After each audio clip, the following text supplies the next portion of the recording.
네, 안녕하세요. 저는 올해로 데뷔 12년을 맞은 웹툰 닥터 프로스트의 작가 이종범이라고 합니다. 만화가 외에도 여러 가지 일을 하고 있지만 공통점은 이야기를 만들고 들려준다입니다.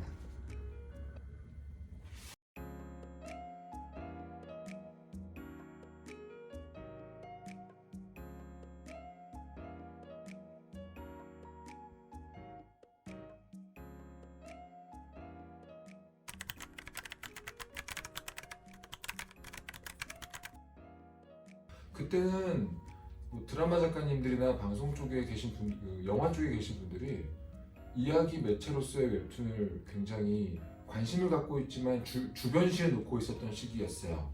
자기들 소비자로서도 보고 있지만 이게 영상화가 될 수 있을까? 웹툰 초반에 뭐 2000년 초반부터 제 작품이 드라마가 됐던 2014년 요 사이는 시도가 없진 않았지만 모든 방송 작가, 영화 작가들이 웹툰을 확 볼 정도의 아주 큰 성공도 있기 전이었고 매력도 느끼기 전이었다.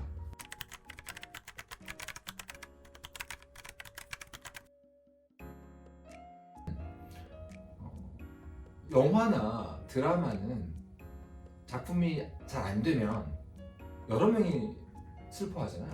돈을 낸 사람도 슬퍼하고 쓴 사람도 슬퍼하고 많은 사람이 슬퍼하죠. 웹툰 같은 경우는 인기가 없다, 망했다 그러면 한 명만 비참해지면 돼요. 작가 한 명만 좀 비참해지면 돼요. 그러다 보니까 나 이거 망하면 저기서 지금 날 찍고 있는 저 사람들 모두 다 슬퍼질 거야 보다 훨씬 더 과감해질 수 있어요. 그러니까 작가님들이 이거 재밌겠는데 싶으면 일단 한번 질러볼 수 있는 부분이 좀 있는 거죠. 그러다 보니까 당연히 많은 걸 던져볼 수 있게 되는 거예요. 당연히 많은 걸 던져보면 더 재밌는 게 나올 확률이 높잖아요. 그래서 지금 웹툰의 숫자가 늘어난 것도 그것 때문이고 그 중에 이거 괜찮은데 싶은 작품이 많이 보이는 것도 그것 때문이에요. 이야기를 만드는 모든 사람에게 있어서 이야기의 어떤 가장 큰 하나의 사이클 발상해서 구성하고 보여준 다음 반응 보고 이 사이클을 제일 쉽고 빠르게 안전하게 돌려볼 수 있는 테스트 베드가 웹툰이 된 겁니다. 그러다 보니까 이제 웹툰과 방송 어떤 오랜 역사를 갖고 있는 서사 매체들, 영화와 드라마 이런 쪽과 웹툰 사이에 일종의 어떤 뭐라고 할까요? 사촌 관계 같은 끈이 생기기 시작한 거예요. 이야기를 만드는 사람 입장에서는 그게 느껴져요. 그래서 이제는 웹툰에서 웹소설 쪽으로 또 가고 있죠. 그림마저도 빼버리면 웹소설이고 그럼 더 빨리 이게 통해버리니까 그런 식으로 예전에는 약간 샛길로 왔다 갔다 했다면 지금 약간 고속도로가 생기는 기분이에요.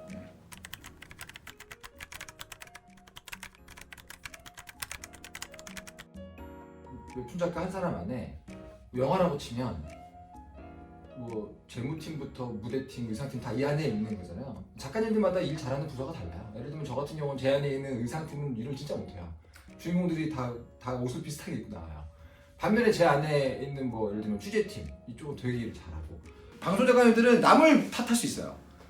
아유 이거는 미술팀이 이렇게 해갖고 남을 욕하면 돼. 마음 편해요. 우리를 욕해야 돼요. 나라는 놈은 이것도 못 그리고 이거는 되게 고통스러운 일입니다.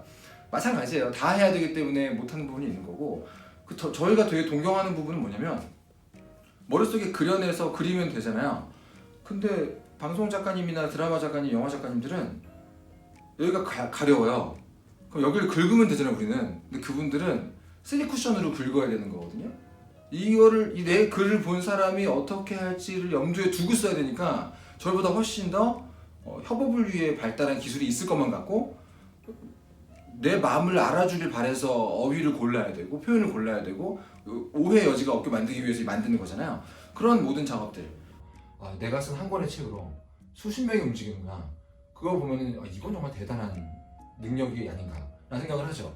저희들은 신적인 신 같은 총체라고 말씀하신다면 굉장히 허접한 총체라고 볼 수 있는 거예요.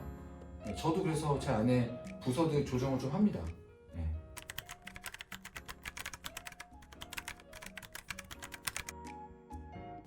수많은 나라를 돌아다녔다라고만 표현을 하면 여행자라고 부를 수도 있지만 아주 조금만 틀어보면 난민일 수도 있거든요. 저의 경우는 난민이었어요. 제가 쓰는 이야기나 제가 그리는 웹툰의 최대 강점은 뭐 자극적임, 이 트렌드를 잘 읽음, 재미있음이라는 그쪽은 아닌 것 같아요. 저는 좀 더 이 캐릭터 캐릭터 자체에 되게 많이 빠져있고 몰입하게 되거든요. 그러니까 사람에 관심이 많고, 생각해보면 그 난민 시절에 얻은 게 되게 많아요. 단적인 예를 들어보면 사람들이 보통 자기 자신의 진짜 모습을 안 보여주잖아요. 근데 우리는 그려내야 된단 말이죠. 그러니까 너무 힘들잖아요. 그러면 진짜 모습을 보여주는 순간이 언젠가를 생각해보면 제가 난민 생활을 할 때 많이 봤어요. 주로 사람들이 이 돈에 대한 스트레스, 일상에 대한 고통 때문에 앞찾기를 눌리면 숨겨놨던 진심이 새어나올 수밖에 없죠. 저도 그렇고 사람들도 그렇고. 근데 그거를 보기 제일 좋은 경험이 그렇게 직업적으로 떠돌아다니는 시기거든요. 왜냐면 거기는 소비자로서도 보지만 나랑 비슷하게 앞찾기에 눌려 들어간 사람들 많이 보게 되니까. 그래서 굉장히 친절했던 사람이 뭐 월세라는 프레스기를 눌렸을 때 새어나오는 두려움이 뭔가 이렇게 보게 되고, 숨어있던 욕망이 뭔가를 보게 되고, 그런 경험을 되게 많이 했던 것 같아요. 그 덕분에 우리가 조금 더 좀 평탄하게 가는 사람들은 보지 못했을, 각자가 숨겨놓고 있었을 욕망이랑 두려움 같은 것들을 좀 더 많이 접했던 거죠. 그거를 누적시켰더니 지금 제가 쓰고 있는 이야기의 캐릭터 구성에 굉장히 많이 영향을 줬던 것 같고 그렇습니다. 네.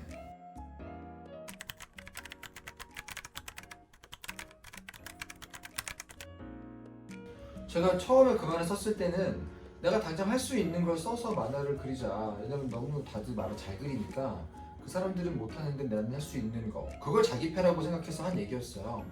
그런데 시간이 지나면서 그 말의 의미가 좀 변하고 있어요. 약간은 무기가 뭐였냐면 지금은 나에 대한 이해로 가는 거죠. 저는 계속 그 자기 이해라는 단어에 맴돌고 있는 것 같아요. 생각해보면 작법서 공부를 하고 2500년 전에 작법서의 최초에서부터 지금까지 작가들이 썼던 글들을 계속 찾아보면서 모든 작법들이, 이야기 작법들이 거기로 돌아간다는 사실을 느끼는 것 같아요. 그게 자기패와 자기 이해에 대한 저의 생각인 것 같아요. 그거 어떻게 하면 알 수 있냐? 자기패를 알려면 제가 보기에는 똥패를 많이 던져봐야 된다고 보고, 예를 들면 처음에 만화를 그리거나 글을 쓰려고 할 때 네가 재밌어하는 걸 써봐. 그래, 맞는 말이야. 내가 뭘 재밌어하지? 이렇게 되거든요. 내가 뭘 재밌어하는지 알려면 써봐야 알아요. 아, 이거 재미없구나 나 지금. 그리고 뭐 내가 잘할 수 있는 걸 해보려면 써봐야 알죠. 아, 나 이거 못 쓰는구나 지금. 그러니까 저는 그래서 이 순서를 거의 정했어요.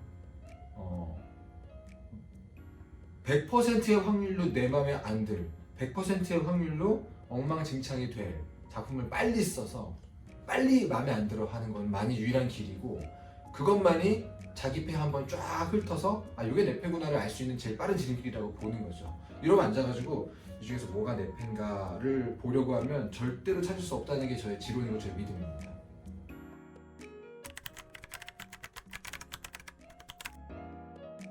모름지기 마감생활자라는 칭호를 달려면 주간 마감은 해줘야지, 뭐 이런 이상한 자부심들이 있는 분들이 계신데, 머나먼 과거에 만화는 무조건 월간이었습니다.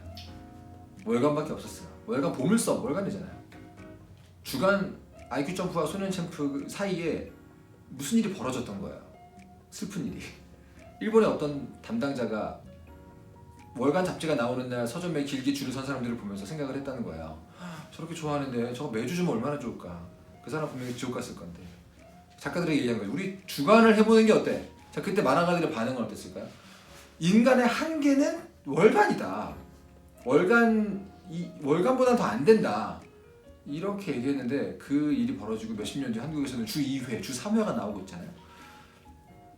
기본적으로 이 독자에게 자극을 주는 주기를 짧게 가져가는 것은 당연히 플랫폼이 좋아하는 방향일 수밖에 없고요. 창작자에게 있어서는 창작의 총 길이, 창작 수명, 작가로서 살아갈 수 있는 기간의 수명을 단축시키는 것밖에 안 된다고 저는 봐요. 월간에서 주간으로 왔을 때, 주간에서 주 2회로 왔을 때 작가가 내면을 채우고 공부를 하고 즐기고 만화하고 좋은 관계를 유지하고 이거 전부 다 실패하게 되거든요. 그래서 점점 더 작가 수명이 짧아지는 거라고 저는 믿고 있는데, 그러다 보니까 당연히 연재 요이 땅 하게 되면 이 모든 상황들을 통제할 수 없게 됩니다. 그래서 보통 이제 등가 교환이거든요. 이 세계 등가 교환이 원래잖아요.